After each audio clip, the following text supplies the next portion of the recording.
स्वागत है आपका आज के इस एक्सप्लेनर में। आज हम जिस घटना पर बात करने वाले हैं ना, वो शुरू तो एक बहुत ही मामूली सी बात से हुई थी, लेकिन देखते ही देखते इसने पूरे बिहार की राजनीति में एक भूचाल सा ला दिया है। हम बात कर रहे हैं सीवान की।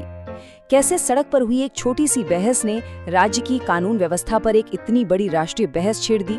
आखिर ऐसा क्या हो गया जिसने पूरे राज्य के राजनीतिक समीकरणों को हिला कर रख दिया? चलिए तथ्यों के साथ इसे डिकोड करते हैं। तो चलिए सीधे इस मुद्दे की गहराई में चलते हैं। इमेजिन कीजिए, एक परिवार है जो खुशी खुशी एक तिलक समारोह में जाने की तैयारी कर रहा है।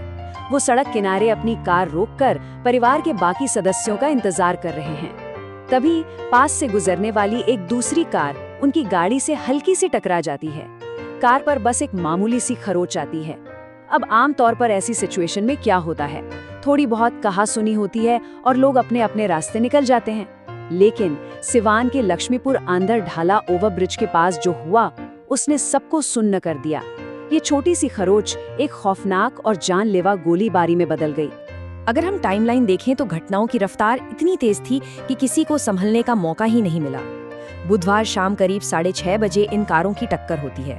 कुछ ही मिनटों के अंदर ये बहस इतनी उग्र हो जाती है कि दूसरी कार में बैठे लोग अपनी पिस्तौल निकालते हैं और अंधाधुंध गोलियां बरसानी शुरू कर देते हैं। बुधवार रात तक घायलों को आनन फानन में सिवान सदर अस्पताल ले जाया जाता है, जहां एक व्यक्ति को मृत घोषित कर दिया जाता है। और फिर उसी रात के ठीक बाद गुरुवार तड़के 3 बजे पुलिस एक एनकाउंटर में मुख्य आरोपी को ट्रैक करके उसे गोली मार देती है।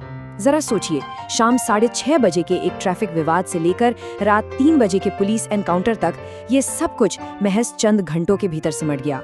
इस पूरी त्रासदी में जो आंकड़ा सबसे ज्यादा चुभता है वो है ये नंबर 2। इस अंधाधुंध फायरिंग का शिकार 2 लोग हुए, एक पिता और उनका बेटा। 28 साल के युवा हर्ष कुमार सिंह को कई गोलियां लगी और बेहद दुखद रूप से उनकी मौके पर ही मौत हो गई। वहीं उनके पिता चंदन सिंह इस हमले में गंभीर रूप से घायल हो गए।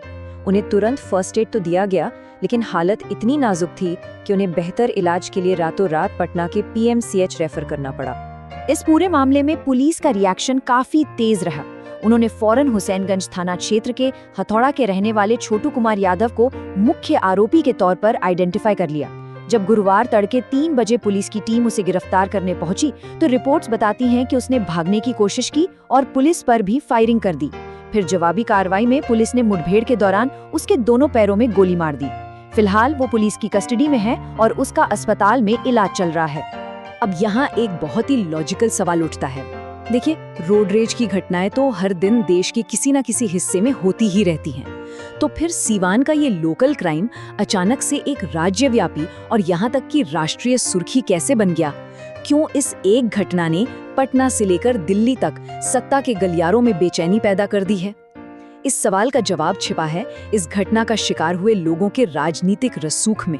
अब इस स्लाइड में जो सबसे दिलचस्प बात है वो ये है कि मृतक हर्ष कुमार सिंह और घायल चंदन सिंह का सीधा कनेक्शन बिहार के एक बहुत ही प्रभावशाली राजनेता से है, और वो नाम है मनोज कुमार सिंह। मनोज कुमार सिंह एक पूर्व MLC और कद्दावर भाजपा नेता हैं। वो मृतक हर्ष के सगे मामा हैं। इनकी पॉलिटिकल प्रोफाइल काफी विस्तृत रही है। 2006 से 2017 तक ये सिवान सेंट्रल कोऑपरेटिव बैंक के अध्यक्ष रहे।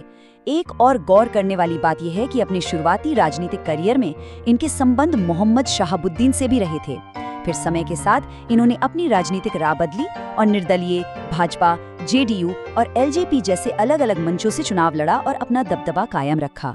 अब आप ही सोचिए, जब इतने हाई प्रोफाइल नेता के रिश्तेदारों पर दिन दहाड़े सड़क पर गोलियां चल जाएं, तो मामला सिर्फ एक आम अपराध का नहीं रह जाता, बल्कि ये सीधे सीधे सत्ता और सिस्टम को एक खुली चुनौती बन जाता है। इस घटना का पॉलिटिकल इम्पैक्ट कितना गहरा है, इसे आप द इंडियन एक्सप्रेस के इस एडिटोरियल से समझ सकते हैं। अखबार लिखता है कि JDU और भाजपा दोनों ही कानून व्यवस्था के मोर्चे पर लौटती असुरक्षाओं से मुंह मोड़ने का जोखिम नहीं उठा सकते हैं। ये सिर्फ एक लाइन नहीं है, बल्कि मौजूदा सरकार के लिए एक बहुत बड़ी चेतावनी है। ये निष्पक्ष विश्लेषण साफ तौर पर दिखाता है कि मौजूदा NDA सरकार पर अब ये साबित करने का भारी दबाव आ गया है कि राज्य में कानून का शासन आज भी पूरी तरह से कायम है। इस पूरे सिनारियो को समझने के लिए हमें बिहार की राजनीति के 2 सबसे बड़े नैरेटिव्स को देखना होगा। एक तरफ विपक्ष में आरजेडी है, जिसके ऐतिहासिक कार्यकाल को उनके विरोधी अक्सर जंगल राज का टैग देते हैं, यानी एक ऐसा दौर जिसे कानूनहीनता और बढ़ते अपराध के रूप में देखा जाता था।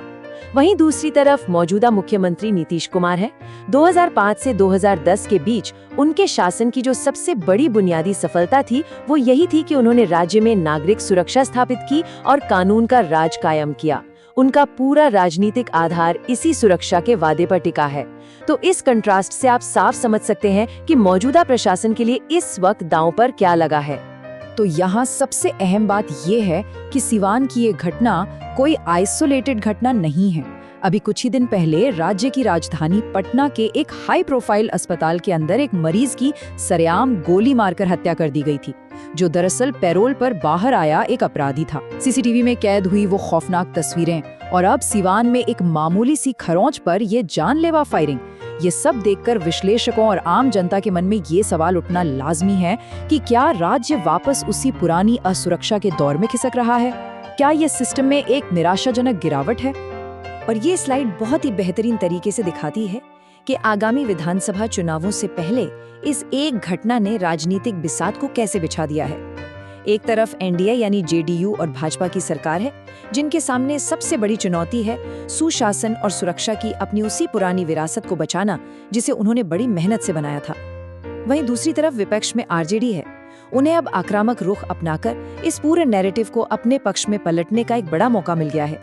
जो पार्टी कभी खुद कानून व्यवस्था के मुद्दे पर डिफेंसिव रहती थी, वो अब सत्ता पक्ष से सीधे और तीखे सवाल पूछ रही है।